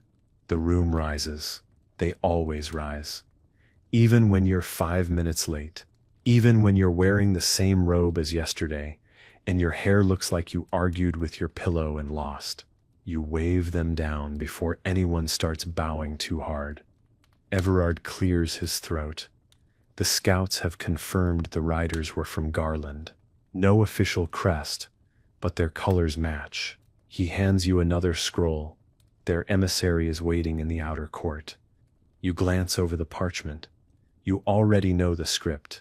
A veiled threat. A request for land they know they won't get. An apology for accidental trespass. The usual dance. You lower the scroll slowly. Look at your council. At the bishop. Already annoyed. At the general. Already planning a march. At the treasurer calculating how many horses you can afford to lose without upsetting the market. You say nothing. Because in this moment, your power is in the pause. And they all know it. The emissary is waiting in the outer court. Just as Everard said. You can see him through the archway. Tall, overdressed. Expression so neutral it almost looks smug. He's flanked by 2 guards who are clearly more muscle than mind. and behind him stands a scribe with ink-stained fingers and the wary look of someone who knows a poorly chosen word could start a war. You don't approach immediately. You let them wait. A king's silence is more valuable than gold. It costs nothing and buys fear. When you finally step into the sunlit court, the emissary bows just low enough to be considered respectful and just shallow enough to remind you he thinks he sets your equal. Your Majesty, he says, his voice as smooth as oiled leather. What a pleasure to stand in your kingdom again. Again you repeat, voice calm, eyes fixed. I must have missed your last visit. I assume it went as poorly as this one will. He smiles. It sits a politician, sits smile, all teeth, no warmth. Let sits not waste time. My Lord of Garland seeks peace. You raise an eyebrow. By sending riders across my borders without warning. They were scouts. Defensive precaution. You step closer. Just one pace. Enough to make the space shrink. Peace doesn't ride in with steel. It knocks on the gate with open hands. Behind you, someone stirs. The general, probably nodding, like a pleased vulture. The emissary shifts, adjusting his sash. There was no harm meant.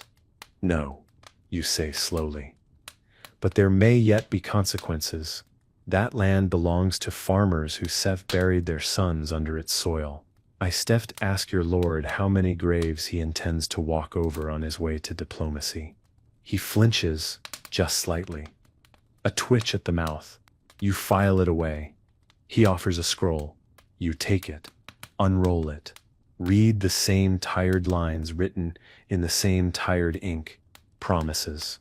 Requests. Suggestions disguised as generosity. You scan it, then fold it without ceremony and hand it back. Tell your lord this. He may ride near my land, but he will never ride over it. The scribe looks pale. The emissary, to his credit, doesn't break character. He bows again. I will deliver your message with the grace in which it was received. You smile. Faintly. Try not to trip over the border on your way out. They turn. Leave. No one speaks until they're gone. Only then does Everard clear his throat behind you. A strong stance, sire. You turn to him, a necessary one. And in that moment, under the crisp air and the weight of a crown that somehow feels heavier outside than it does indoors, you remember exactly why they still fear you. Not because you yell, not because you threaten, but because when it matters, you never blink. You stand in the court a moment longer after the emissary leaves, letting the breeze comb through your robe and the silence settle back into place. Your counsel is still nearby, waiting, though none dare speak first. That's the thing about power. It isn't always in what you say. It's in how long others wait for you to say it. Finally, you turn back toward the hall. No further meetings today, you say, voice low but unmistakable. Everard starts to speak. Thinks better of it, nods instead. He's learning. You walk back into the castle, slow and deliberate, every footstep echoing a little louder than it needs to. There's something about the sound of your own gait on these stones that reminds you you never walk for yourself. Not anymore. Every step is measured, watched, remembered. By the time you reach the solar, the adrenaline has ebbed. Your mouth is dry, your shoulders are tight, and the tension in your chest has turned into a quiet, familiar throb. You shut the door behind you and lean against it. It's not the conversation that drained you. It's the pretending, the performance. Being the steel everyone expects, the unblinking crown, the quiet wrath. You did it well, you always do. But every time you do, it costs you something. Small things, quiet things. Bits of softness you've started to forget the shape of. There's a goblet of wine on the table. Someone must have brought it up while you were out there playing king. You sit, drink. It's red, sharp. It's red, sharp. Not the sweet kind. The kind that bites and wakes up parts of your throat that haven't spoken honestly in weeks. You stare at the flames in the hearth. They've already been lit for you. Of course they have. Your life is on rails, prepared, adjusted, anticipated. Even your solitude comes preheated. You close your eyes for a moment. Try to listen for yourself. Not the king, just you. All you hear is a heartbeat, yours. Slower now, steady, but worn. There's a knock. Of course there is. Always another knock. You don't answer right away. Eventually, a muffled voice. It sets Tilda. You open the door. She walks in, holding a plate. Bread and cheese, she says simply. You never finished breakfast or lunch. You glance at the plate. It's simple, generous, still warm. I was busy, you murmur. She doesn't argue, just sets it down and pours you a bit more wine. You did well out there, she adds. Didn't yell, didn't flinch. I wanted to, you admit. She shrugs. That's how I knew you were doing it right. You almost laugh. Almost. When she leaves, you sit alone again, plate before you, fire beside you, crown across the room like a pet that doesn't come when called. And in the flicker of the hearthlight, you eat. Slowly, quietly, as yourself. The cheese is sharp, the bread's soft at the center, crusted at the edges like a good memory, just tough enough to be real. You eat in the quiet, the kind that doesn't press in too tight but still lets your thoughts wander like they're looking for something they lost. You chew slowly, letting your jaw do something mundane for once. No words, no oaths, just food. The wine helps, though it burns a little more than it should. Maybe that's the point. The fire flickers nearby, casting its gold against the stone walls like it's trying to paint warmth into the room. It's doing a fair job. You catch yourself staring into it again, and suddenly you're somewhere else entirely. The memory comes without permission. A winter banquet, years ago. Before the title weighed so heavily, the hall had been decorated with ivy and frostbitten flowers that looked more noble dead than alive. You were seated at the high table, as always, but your eyes kept drifting toward the back, toward her. She wasn't royalty, not even close. A baker's daughter, you think, or a carpenter's niece. You never found out exactly. She had a laugh like warm cider and eyes that didn't blink when she looked at you. You spoke once, after the feast. Just once. She told you she liked the way you didn't speak unless it mattered. She vanished 3 weeks later. No scandal. No exile. Just gone.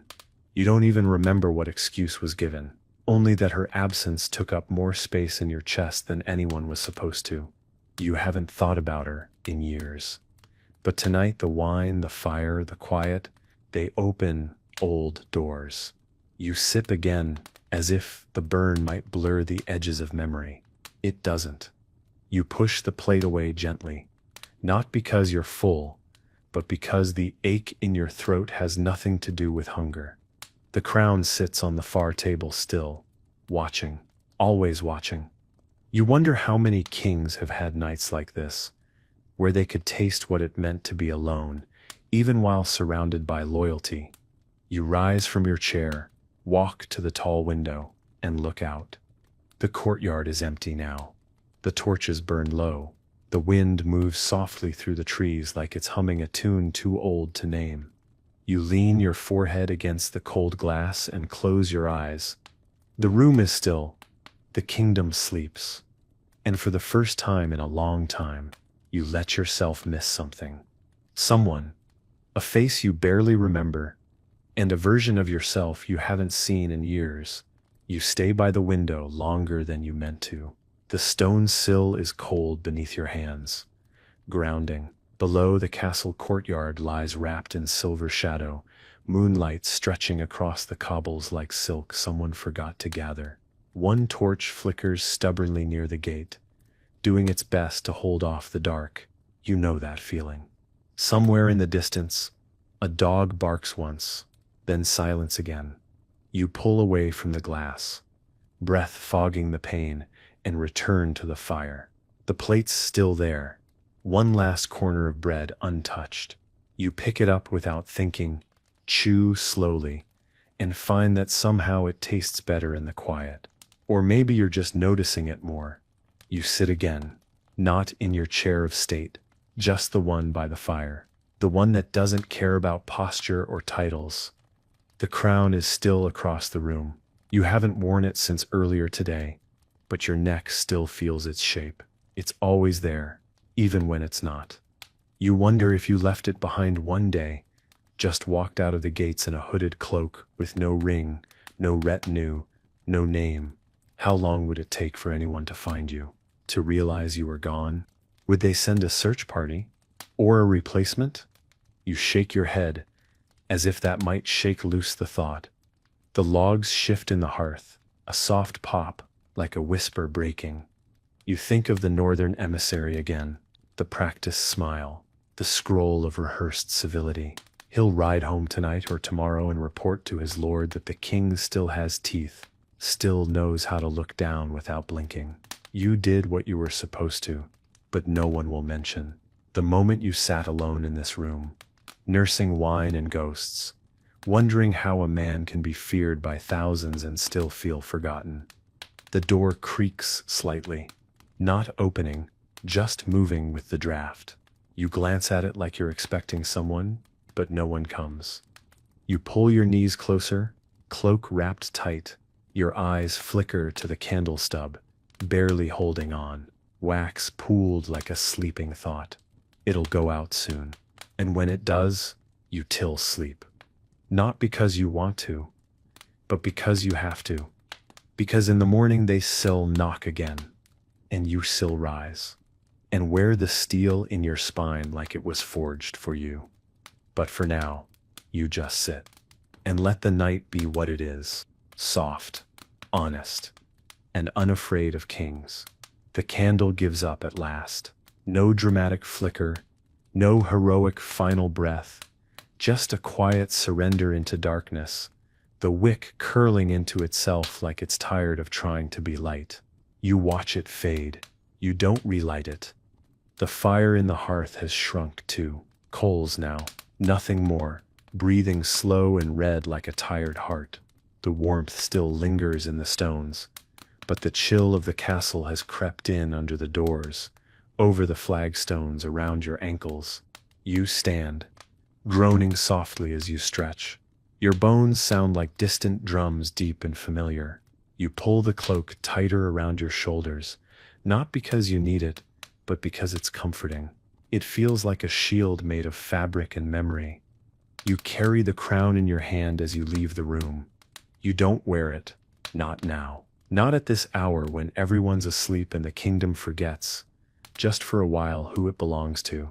You carry it the way a priest carries a relic, not for show, but because the weight feels earned. The hallways are dark, just torchlight here and there, flickering like nervous thoughts. You walk slowly, not because you're weak, but because the silence invites it. Your feet know the way. They've done this 1,000 times. Back to your chambers, back to the room where the day always ends, and the next one already waits. When you enter, the fire has been lit, small, neat, obedient. A servant must have come while you were in the court, or the solar, or staring out at things that don't belong to you anymore. The bed is turned down, the sheets crisp, the air faintly scented with rosemary and sleep. You set the crown down on its usual place, next to the basin, above the worn wood of your writing desk, beside a sealed letter you've never opened. You sit on the edge of the bed, slowly remove your boots, flex your toes. For a brief moment, you let your head fall into your hands. The room doesn't judge you. The walls are too old for that. They've seen worse. Then, without ceremony, you lie back. The mattress sinks beneath your weight. The ceiling waits. And eventually, finally, your eyes close. You don't dream of war, or banners, or negotiations in stone halls. You dream of fog in the orchard, of soft dirt under bare feet, of someone laughing far away, and of waking up not as a king, but just as someone who remembers what it's like to belong to no one. Morning returns not as a sunrise but as sound. Footsteps outside your door, the soft rustle of fabric. Someone placing wood into the hearth with the same reverence they'd give a sleeping lion. You hear a kettle being set down, a match struck, then silence again. They're waiting, always waiting. You don't to open your eyes yet. You lie still for a while, letting your breath settle into the old rhythm. You know what happens the moment you move. The day begins. The crown tightens. The questions start. And the quiet, this precious quiet, vanishes like mist touched by sun. But eventually, you do move. You shift, stretch, hear your shoulder crack like an old door. You open your eyes. The fire is lit. The room is warmer than expected. The basin's been filled. Steam curls upward from the surface. You sit up slowly, pulling the blanket with you. You stare at the fire for a moment. No thoughts, just light. Then the knock comes. 3 soft raps. Anselm sips, rhythm, timid but dependable. Your Majesty? You answer with a grunt. He opens the door a hand's width, enough to slide in with a tray. Bread, porridge, 2 figs. A small pot of something that might be tea or punishment. He sets it down, doesn't speak. He knows better now. He hovers a second longer. You finally glance up. He swallows. You didn't call for your attendance last night. We thought I was warm where I was, you say. He nods, eyes wide. He thinks that's a secret, that you have a hiding place in your own castle. You let him believe it. Some truths are too strange to explain. As he turns to leave, he pauses. Should I polish the crown this morning? You look at it, still sitting where you left it. A little askew, like even it's tired of pretending. No, you say. Let it rest today. He blinks. Yes, Your Majesty. The door clicks shut behind him. You pour the tea. It is, unfortunately, punishment. You take a bite of the bread. It's good, fresh, still warm in the center. You think of the baker, already up for hours. Hands dusted in flour, working without knowing who he's feeding. You think, too, of the hundreds of people doing the same, shoveling, stitching, mending, herding, cooking, cleaning, all without applause, all without crowns. And yet here you are, eating their labor under soft linen, with a robe that costs more than their barns. You feel the weight of that, quietly. You eat the second fig, slower. And you decide, just for today, to walk through the lower halls. To be seen where you stir rarely expected. Because sometimes a king should not look down from the tower, but walk through the kitchen and thank the hands that keep him standing. You don't announce your visit. You don't wear the robe with the silver trim. You don't bring guards. You don't even tell Everard. If you had, he'd have followed you with a ledger and 3 scrolls for you to sign while you were mid-bite of an apple. No. Today you walk alone, and softly. The lower halls hum with life. Not ceremony, not performance. Just honest work. You pass a linen room where 2 women are folding sheets the size of sails. They don't see you at first. When they do, they both freeze. One drops a corner of cloth. You hold up a hand, slow, easy, carry on. They glance at each other, unsure if you mean it. You keep walking. The kitchen corridor smells of yeast and onions and life. You follow it like someone tracing an old trail in the woods. You remember these halls, years ago, before the throne, when you were still a prince and not yet a promise. You duck beneath a low beam, brush past a curtain, and step into the heat and noise of the main kitchen. Chaos, in its purest form. Pots clanging, water boiling, bread being slapped into shape. A young girl rushing past with an entire wheel of cheese like it's a sacred artifact. You step aside just in time. She doesn't even look up. And then someone does. The head cook, a barrel-chested man named Garrick, spots you from across the room. He goes stiff. Mouth opens, probably to shout something like "clear the hearth." The king's here. You shake your head once. Firm, quiet. He closes his mouth. You walk past the fire pit, where a stew is bubbling hard enough to solve national issues. You stop beside a table where a boy is peeling turnips, like he's being punished for crimes in another life. You reach down, pick one up, examine it like it sets a rare gem. Is this your first batch? The boy stares up, wide-eyed. Yes, Your Majesty. You nod. You missed a spot. He looks like he might faint. You grin barely and keep walking. You don't stay long. A few minutes. Enough to be seen, not as the crown but as the person beneath it. A face, a body, a man who breathes the same smoke, walks the same floor, hears the same clatter of work done without thanks. On your way out, Garrick sidles up to you, with a warm, round loaf wrapped in cloth. Baked this morning, he says, voice gruff with pride. No spices, just flour, water, hands. You take it, the best kind. He nods once, deeply, then turns back to his ovens. You carry the bread under your arm as you return to the upper halls, through the stone stair past the forgotten door, and back into the part of the castle where kings are expected to exist. When Everard finds you later, he'll ask where you've been. You'll say you were inspecting the foundation. And for once, it won't be a lie. By the time you return to the council chamber, the mood has already begun to ferment. Everard is pacing, scroll in hand, eyes flashing like a man who's been rehearsing disappointment for the past half hour. The bishop sits nearby with his hands folded, perfectly still in the way only holy men and politicians can manage. The steward whispers something to a page, and the page runs off like his boots are on fire. You step through the doorway holding a warm loaf of bread. Everyone stops talking. Everard turns toward you with a sigh. So theatrical, it could be sold as a sermon. Sire, we've been waiting. I know, you say. You walk past him unhurried and take your seat at the head of the long-worn table. You set the bread beside the usual stack of dispatches like it belongs there. He blinks at it. That is bread.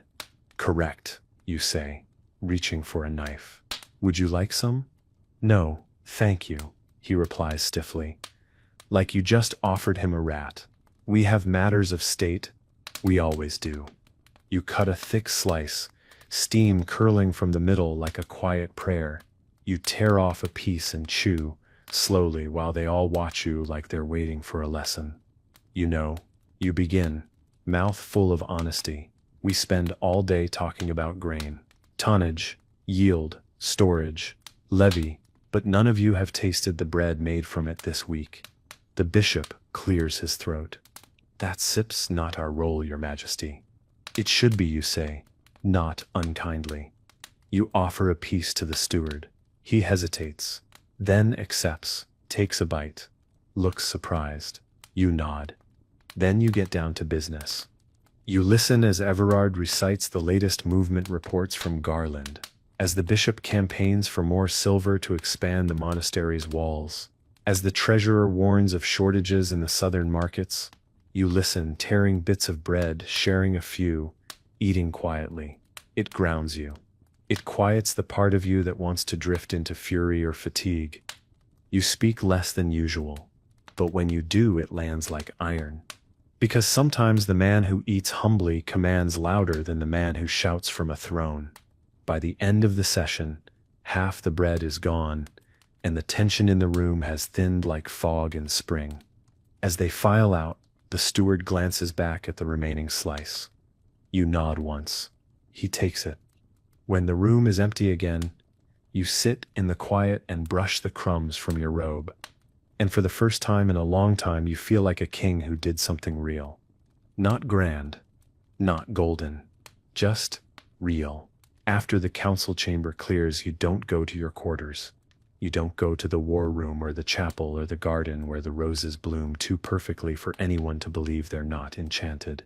You take the long corridor, the one with uneven stones and a ceiling that leaks when it rains, and you turn left through the narrow wooden door that most people think leads to a storage closet. It doesn't stop. Not anymore. It leads to the old library. There's no ceremony in the room, no polish. The shelves bow in the middle, like even they're tired. Scrolls and leather-bound ledgers sit in loose piles, spines cracked, pages stained by years of unwashed hands, and candle wax. There's dust here, real dust, the honest kind that settles where no servants dare interrupt. And that's why you love it. You walk through slowly, running your fingers along the edge of a table covered in stacked atlases, maps of the world as it was, or was imagined depending on the cartographer's wine intake. One map shows a sea that doesn't exist. Another places dragons in the western hills. You sit in the corner chair, the one no one else uses because it leans slightly left. You like that. Perfection makes you nervous. You don't reach for a book right away, you just sit. Let the weight of silence press in.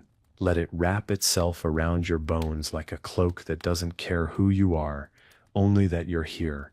There's a small window high in the wall. Sunlight sneaks through it like it's embarrassed to be seen. The beam lands on a volume sitting open. The Lineage of Lords. You lean forward, glance at the page. It lists your name. Not in bold, not in reverence. Just a name. A date. A line. You stare at it, a little stunned at how small it looks. How little ink is needed to define a life. One line, a dot, between kings. You wonder what they'll write about you when you're gone. Will they mention the swan incident? The bread? The night you sat by the hearth and said nothing for hours? Probably not. They'll say you ruled wisely, or that you kept the border steady. Maybe they'll use the word just, a heavy word. When written too lightly, you lean back again, close your eyes for a moment. There's a smell in here you can't name. Old paper, ink, time maybe. You inhale deeply, and then you speak, softly, just to yourself. I hope they say I listened, because not all kings are remembered for the wars they win. Some are remembered for the ones they didn't start. You don't move for a long time. The quiet in the library is a different kind of quiet. It's not the stillness of a throne room between declarations. It's not the silence of a sleeping castle. It's older. It hums. Like everything in here is remembering something but refusing to say it aloud. Your eyes drift back to the open book. The page doesn't change, of course, but the way you feel about it does. There's something sharp about seeing your life summarized so cleanly, so completely, as if a reign could be summed in a margin note and ink that dries in seconds. You rise slowly, stretch, feel the ache behind your ribs. That always comes when you've been too still for too long. You walk to the desk in the corner, the one no one uses anymore. On top of it, a small stack of letters tied with fraying twine. Most are official. You can tell by the wax seals, the ribbon colors, the stiff parchment that crackles like ambition when bent. But one is different. No seal, just folded parchment. No name on the outside. You stare at it for a second too long. You pick it up. It's Stutz, the letter. The one you never opened.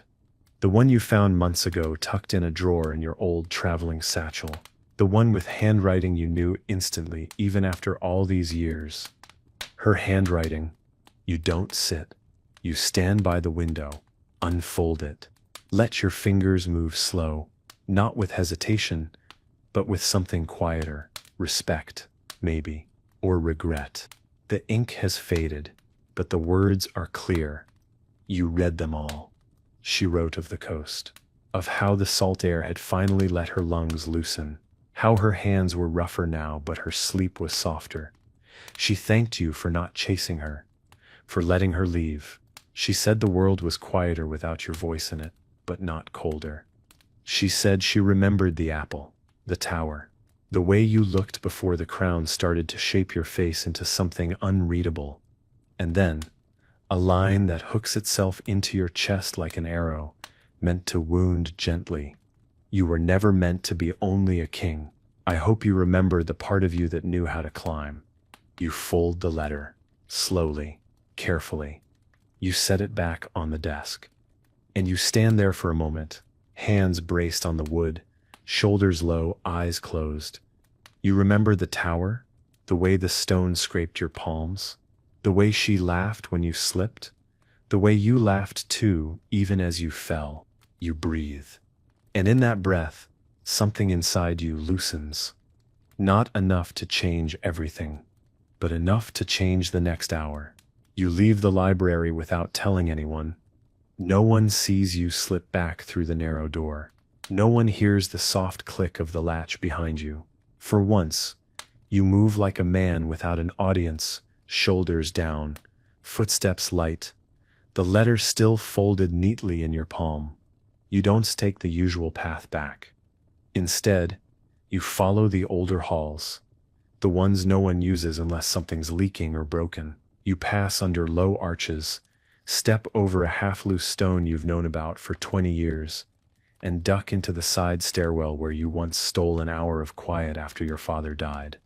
The castle is different here, less polished, less proud. The stones are rougher, the air cooler, the stories older. No one curtsies in these halls. No one bows. And maybe that's why you keep walking them. They let you remember. By the time you reach your quarters again, the sun has moved, tilting its light through the windows in a long golden spill across the stone floor. The fire is out. The robe you tossed over the chair earlier is still there, wrinkled, half-folded, perfectly disobedient. You sit at your writing table and place the letter in a drawer. Not to hide it, just to keep it safe. You stare out the window for a while, not seeing much of anything. A bird cuts the sky. A leaf falls past the glass. A guard shifts on the wall walk below, unaware of you watching him. It's peaceful, but temporary. There steps a knock at the door. Always, always the knock. You don't answer right away. Eventually a voice, "Sire, the captain of the guard requests audience." You close your eyes. It sets always urgent. You rise, slowly. Let your hands rest for a moment on the desk. Then you open the drawer again and look at the letter one more time, not to read it, just to feel its weight. Then you close the drawer, pick up the crown, and place it back on your head. Not because you want to, but because there's still a kingdom waiting, and you have remembered who you were. Which means maybe you haven't lost who you are. You walk toward the war room like you've done 100 times before. The hallways feel longer today, not heavier, just slower, as if the castle itself knows you're carrying something different now, something quieter. The kind of memory that doesn't shout but lingers like the smell of wood smoke on old fabric. When you enter, the captain is already standing by the map table. His hands are behind his back. His boots are muddy. That tells you more than anything written on parchment. "Sire," he says, bowing with a nod more than a flourish, "we have word from the Eastern Post." You don't ask. Not yet. He places a letter on the table. The wax seal's broken. The edges are damp, frayed, written hard. You read it without picking it up. Bandits. 3 villages raided. Livestock taken. 2 guards killed. 1 child missing. You close your eyes for a breath, long and low. You let the weight of it land. When you speak, your voice is steady. "How many men at the outpost?" 17, he replies. You nod. "Too few." He doesn't disagree. He's been trying to tell you that for weeks. You just weren't listening. Not really. You step around the table and mark a location with your finger. Send 2 riders ahead. Deliver supplies, blankets, bread, not just swords. Let them feel the crown before they see it. The captain straightens, but his expression softens. "I still see to it personally." You meet his eyes. Good. You dismiss him with a nod, but before he turns he says something you weren't expecting. "You seem different today, sire." You tilt your head. "Different?" "Not softer," he says. but clearer. You say nothing, because maybe he sets right. And maybe you needed to see your name in ink, to be reminded that one day this crown will pass to someone else, and all that will remain is how you chose to wear it. The captain leaves. The door closes. You lean on the map table, staring at a kingdom drawn in charcoal lines and ink that started to crack from age.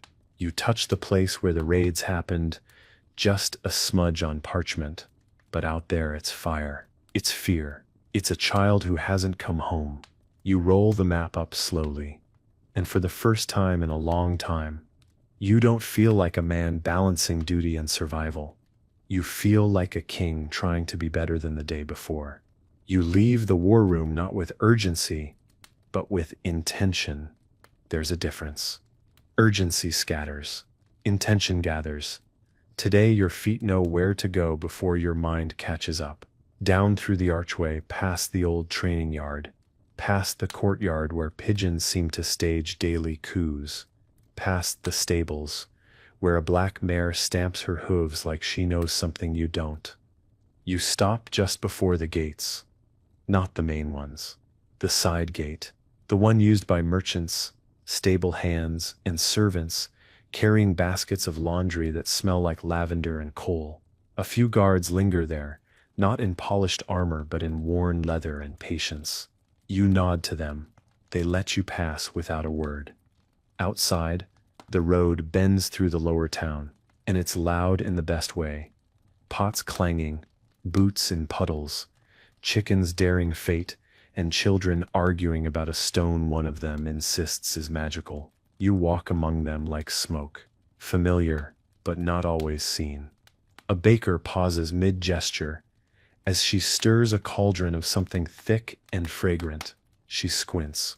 Is that the king? Someone beside her scoffs. Kings don set walk without trumpets. You pass them without saying a word. Not because you stir ignoring them, because today you just want to watch. At the edge of the market, an old man is mending a cartwheel. His hands shake slightly, but his focus is unbroken. You crouch down beside him. No one notices for a moment. He offers no bow, just a grunt and a quiet, "Can't set find good wood for these spokes anymore." You glance at the wheel. Have you tried using ashwood? He side-eyes you. And what would you know about carts then? You smile, just barely. Enough. He chuckles. And it sets the kind of laugh that sets too old to flatter. Well, then, maybe you should come back tomorrow and help me lift the axle. You rise, brushing dirt from your knee. Maybe I will. You continue through the street, slow and deliberate. The people begin to notice, not with fear, not with reverence, just surprise. And then nods, small, uncertain, but real. They don't shout. They don't kneel. They just nod. And something in your chest unclenches. Because this quiet presence might be the truest power you've ever had. Not ruling from above, but standing among them.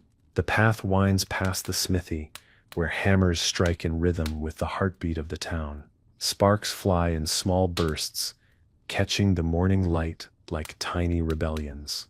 You pause just outside the open stall. The blacksmith is a broad-shouldered woman named Brina, with arms thicker than most men's legs and a scowl that could temper steel on its own. She doesn't look up right away. She's working, focused, wrapping leather around a hilt. The kind of focus that only comes when your hands know exactly what they're doing and your thoughts are somewhere far from politics. Looks balanced, you say. Voice soft enough not to startle. She glances up. A flicker of recognition crosses her face, but she doesn't bow. She doesn't just says, if it wasn't I wouldn't be wasting my time on it. You nod. That sips Brina. She finishes the hilt, sets the blade on the rack, then finally meets your gaze. You stir walking alone today. I am. That Seps knew. It is. She wipes her hands on a cloth, that used to be white and leans against the anvil. My boy joined the guard last spring. You remember? Curly-haired, tall as me when he stands up straight. You nod. I remember. I saw him on patrol last week. Looked proud. She smiles. Just a little. He is. Still asks if you ever notice him. I just did. Her smile grows by a breath. He subtle brag about that for a month. You leave her to her forge. The sound of hammering picks up again as you walk on. Steady now. Every footstep feels less like movement and more like conversation. Every glance you share with a merchant or a mason feels like it carries something unspoken, not obligation. Connection. You stop at a small well where 3 children are playing a very serious game involving a pebble, a rope, and 1 chicken, who refuses to play by the rules.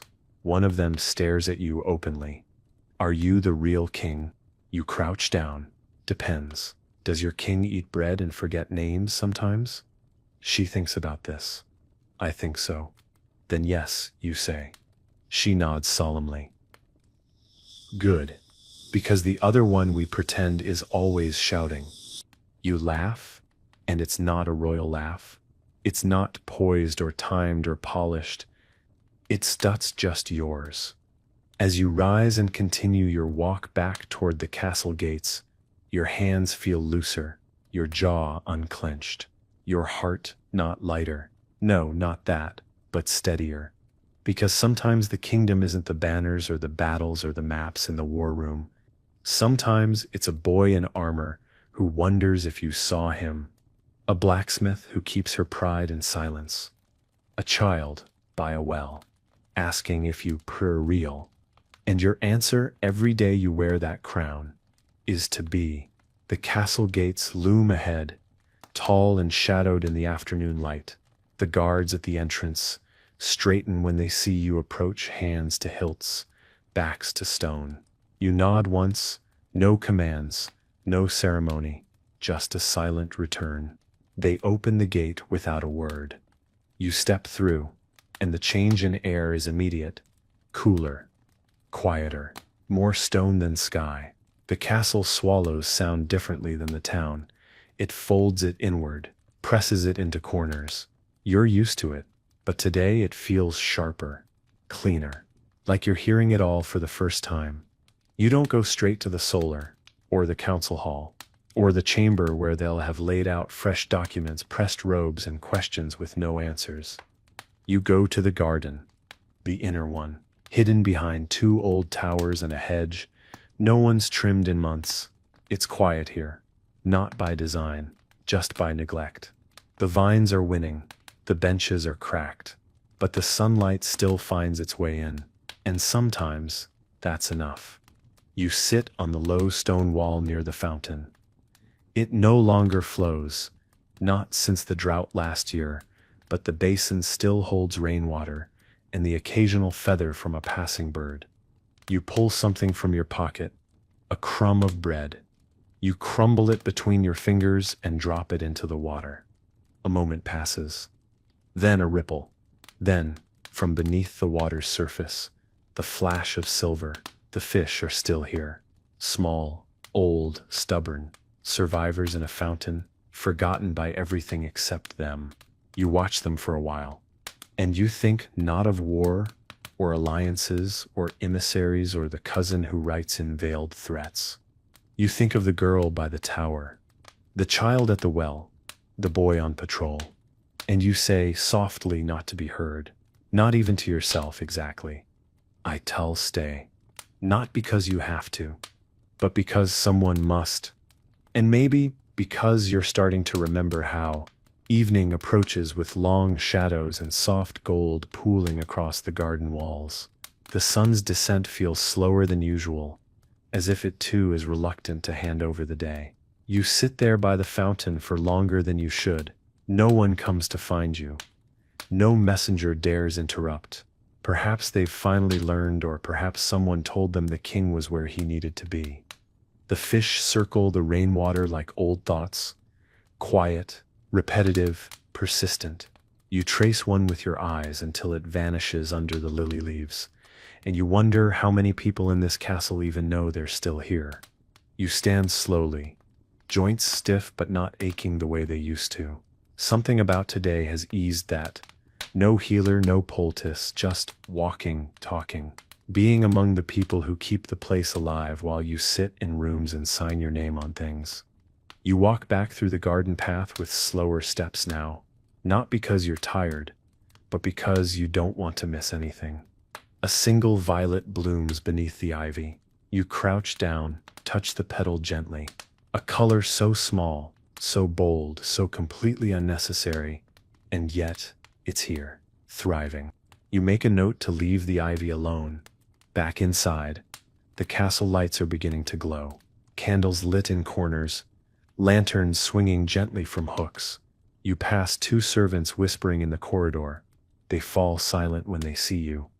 Eyes wide, mouths half-formed around the gossip they'll never admit to. You smile. Let them wonder. You're not angry. Let them speak of you in ways that feel real. You reach the stairwell, up toward your chambers. But instead, you turn left toward the solar, toward the fire that's already burning, toward the plate that's probably waiting, and the wine you're no longer drinking to forget. Tilda is there, as expected. She doesn't speak when you enter. She's placing a folded letter on your desk. Likely another request, another complaint. You nod. She doesn't ask where you've been. She knows better. She glances at your boots. Muddy, scuffed. She smiles. Was it worth the walk? You sit. Ease into the chair like it was shaped for your back alone. More than worth it. She pours the tea. Not wine. Not tonight. You take the cup. Hold it between your palms. The heat is a quiet kind of strength. You sip. It sips bitter, but clean. She steps toward the door, pausing only once. They missed you today. You nod. Let them. Will you go back tomorrow? You glance at the fire. I think I tell go earlier. And as she closes the door, and the castle exhales around you, you let yourself feel it. The weight of the crown is still there, but for the first time in a long time, it feels like it's sitting on someone who knows why they wear it. The fire in the solar burns low now, casting amber ribbons across the stone floor. You've moved your chair closer, not out of cold but instinct. There's something about sitting near flame that reminds you of your father. He never lit it himself, always had someone do it, but he stared into it often, like he expected it to speak first. You never understood that as a child. Now, you do. The tea cools in your hands. You don't drink it. You just hold it like something tethering you to the moment. The flames pop and settle. A log collapses inward with a sigh, sending up a brief shower of sparks. Across the room, the crown still rests on the desk. You haven't worn it since morning, and you don't need to now. Tonight isn't about being king. Not out loud, not in marble or decree. Tonight is about the choices no one sees, the ones no bard sings about, the kind made with quiet hands and open eyes.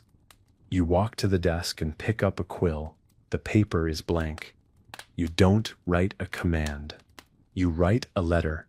It starts simple. To the boy in the guard who stands a little straighter than the rest. Then, another. To the baker with the crooked smile and flower on her sleeves. And another. To the girl at the well who asked if I was real. The words aren't royal. They aren't grand. They're honest. Small truths. Glimpses. Reminders. Of what you saw.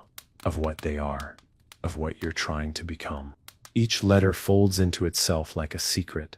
Like a gift. You stack them neatly. Tomorrow you'll ask Tilda to deliver them quietly. Without fuss. No seal. No name. Just a king remembering his people. Just a man trying not to forget again. You return to the fire. Sit back down. Let the heat climb your legs and rest across your chest. You close your eyes. And in that warmth, something settles. Not peace. Not yet. But purpose. And that sits enough. because tomorrow will come. And with it, the questions, the noise, the iron weight of expectation. But you tell me it, not as the man they think you are, but as the one who finally remembered how to listen. The fire burns down to its final breath. There's nothing left to say tonight. No orders to give. No signatures to place. The letters are written. The halls are silent. The kingdom sleeps. And for once it does so without needing your voice to keep it from breaking. You stretch once, slowly, carefully. The ache in your spine is the kind you welcome. It means you moved today. Not just across rooms, but towards something real. You stand wrapping your robe around yourself like armor for a different kind of night. No metal, no blade, just fabric, memory, intention. You walk to the window and look out one last time. The sky is endless. Stars blink against the black like quiet oaths.